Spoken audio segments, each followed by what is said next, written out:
So I tried opening this particular database in the user table. Let's try to browse even you can see the email field of type text here, and try to browse the data and select the users table. And here you can clearly see the first value is of the previous version of database, and the second value is from the migrated database.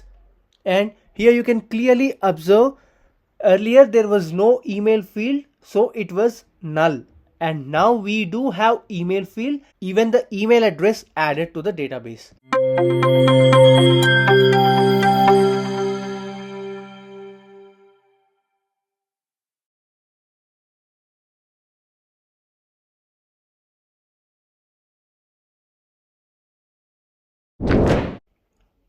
In this vlog on Flutter Drift database, we'll try to mainly concentrate on migrations.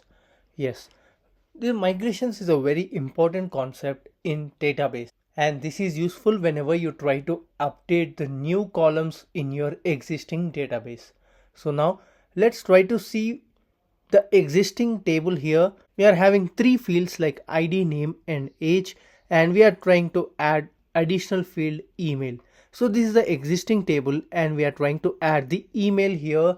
Now the new table will have the additional column email, and also here you need to make sure the existing data remains unchanged. So here the updated table should also have the previous table data, and also you can append the email address if required, but the data should not be lost.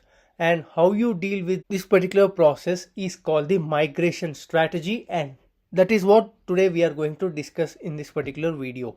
So here the first thing what we need to do is like we need to add a field email. This is of a type text column here. So we are trying to add an email with minimum of 8 and maximum of 50 characters here.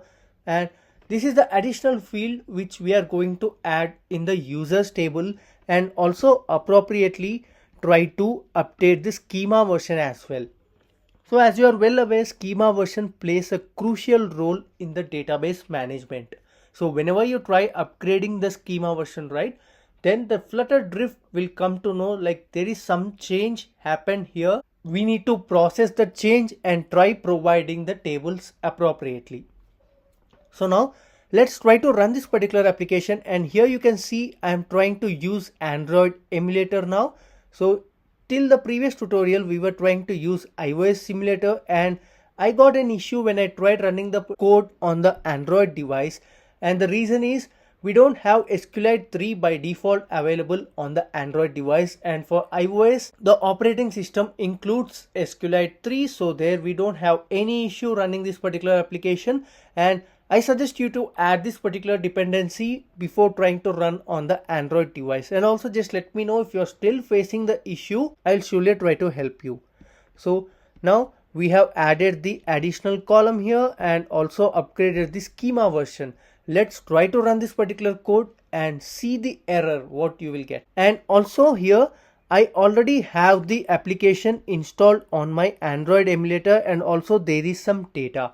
And this is a crucial step I suggest you to do before starting this particular migration tutorial. If you have not gone through our previous tutorials, I suggest you to go through our previous tutorials, and here's the link for the previous tutorials.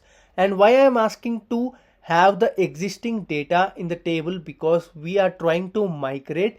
Let's try to see what are all the issues you face and have a smooth migration where there is no data loss. And here you can see our circular progress indicator is still running and is not getting closed because there is an error.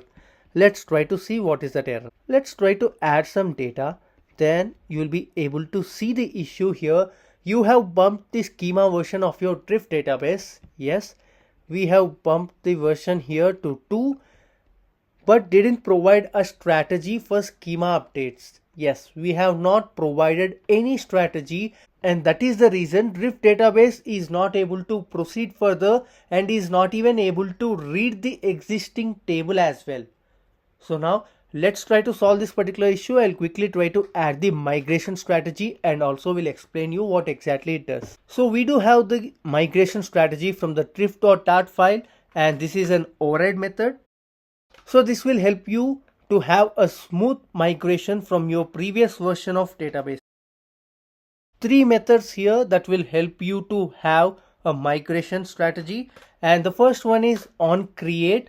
It's again very simple and straightforward. Whenever you are trying to create the database for the first time, like you are trying to install the application, right, then it's pretty straightforward. You need not do any migration concept here.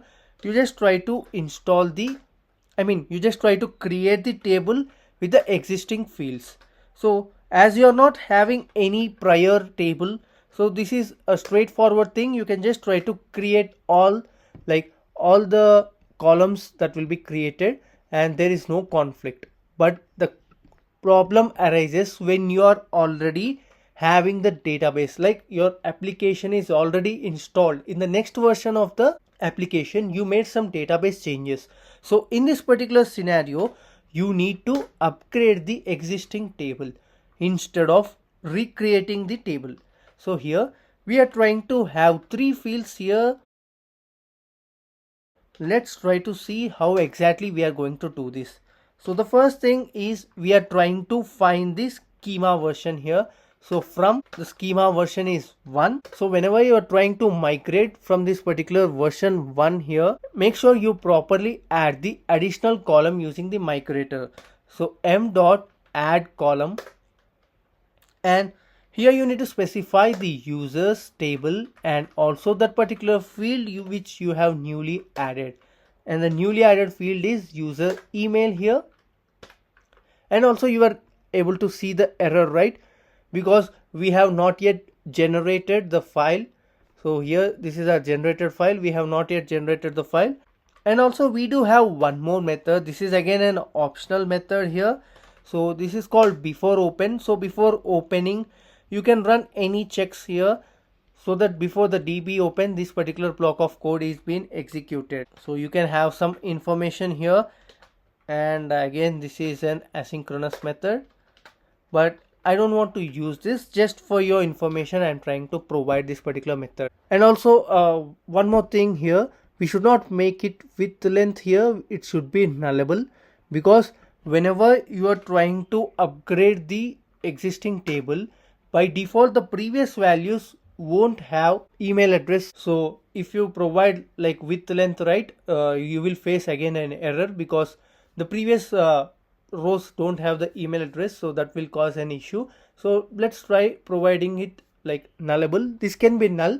So email address is an optional field. So the new version of the application will only have the email address field. The previous version won't have. So now let's try to run this particular code. And yes, before running this code, let's try to generate this particular file. And I'll be providing you this particular command that will help you to regenerate this particular file. And here you can find that particular file will be generated now after you run this particular command. And yes, email field is now available here. Let's try to run this particular code.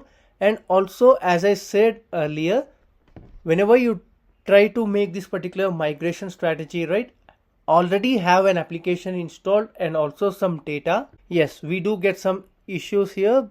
So it is giving us an error, string can't be passed. Okay, let's try to wrap this inside the value here, just like we did for age, and do the same here in the user page as well. And now let's try to rerun this particular code. So here we do have the existing data as well. So we just migrated to the new version, and let's try to add some more information. And I just tried restarting the application. And now let's try to export the database. So here through the device explorer, right, you need to export this particular database file and try seeing it whether it is working appropriately or not. So the package name here you can find like com.example.flutter drift database, and you need to make sure you open the exact package name here. So here we do have this package name, and under the app_flutter here we do have app.db file. Let's try exporting this file. I'm trying to export to my desktop. So here I have exported this particular db file, and for this I am trying to use an SQLite DB browser tool here. So I have installed this particular tool, and also you can install any other tool just to view the database on your local machine. And even I'll be providing the link for this particular tool in the code section below. And let's try opening the database. So I tried opening this particular database in the user table. Let's try to browse even you can see the email field of type text here, and try to browse the data and select the users table. And here you can clearly see the first value is of the previous version of database, and the second value is from the migrated database. And here you can clearly observe earlier there was no email field, so it was null.